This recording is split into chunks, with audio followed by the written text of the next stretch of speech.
Have you ever wondered how it feels to live amidst uncertainty, where your home could become a battlefield overnight? In Myanmar, an escalating conflict is turning this dreadful thought into a harsh reality. The military, in a desperate attempt to hold on to power, has intensified its fight against coup opponents. These opponents are not just armed groups, but civilian militias and a body known as the National Unity Government. The military's increased air attacks have led to widespread destruction.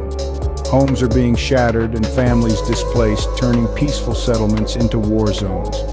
The United Nations has raised its voice, expressing grave concerns about potential war crimes.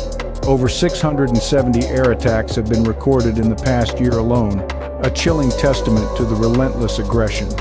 This is the dire reality for the people of Myanmar, where the military's grip is diminishing, leading to a deepening crisis. Imagine being forced out of your home, leaving behind everything you know, and uncertain if you'll ever return.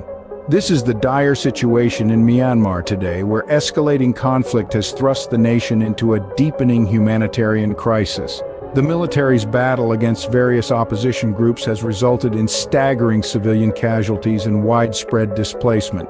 In the span of a year, over 670 air attacks have been recorded, leading to a mass exodus of the civilian population.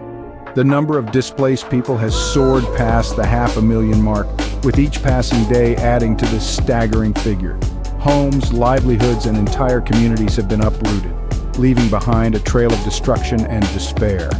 In the midst of this chaos, local aid groups and volunteers are stepping up, providing assistance to those who have been forced to flee their homes. These brave individuals are risking their lives to deliver aid, often in extremely challenging conditions. They are the lifeline for thousands who have been displaced, providing not just food and shelter but also a glimmer of hope in these dark times.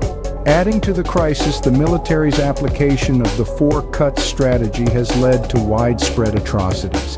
This brutal approach, designed to cut off supplies, funds, intelligence, and recruits to the opposition, has only served to exacerbate the suffering of the civilian population.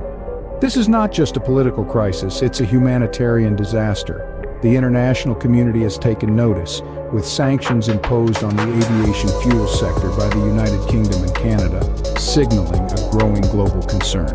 Yet, there is an urgent need for more significant action to address the ongoing crisis. This is the harsh reality for over 500,000 people in Myanmar, facing not just a political crisis, but a humanitarian disaster. What if the power to change this dire situation lies not just with the people of Myanmar, but with all of us? Imagine a world where borders no longer confine our compassion, where our collective voices can echo across continents, and where our actions can influence the course of events happening miles away. This is the world we live in today, a world where we have the power to make a difference, even in the unfolding crisis in Myanmar.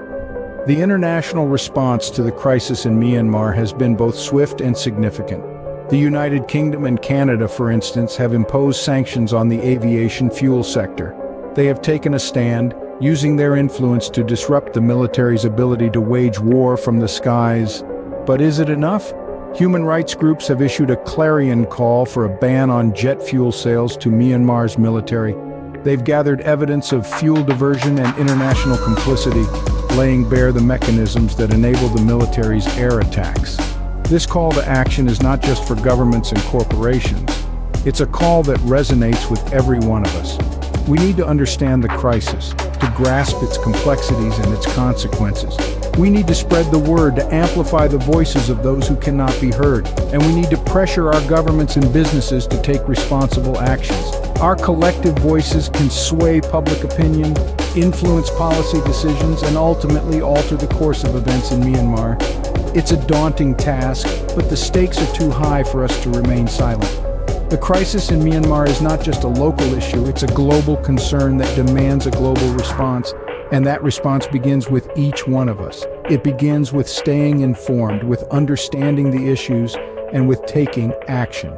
Stay informed, take action, because the power to change this crisis lies with each one of us.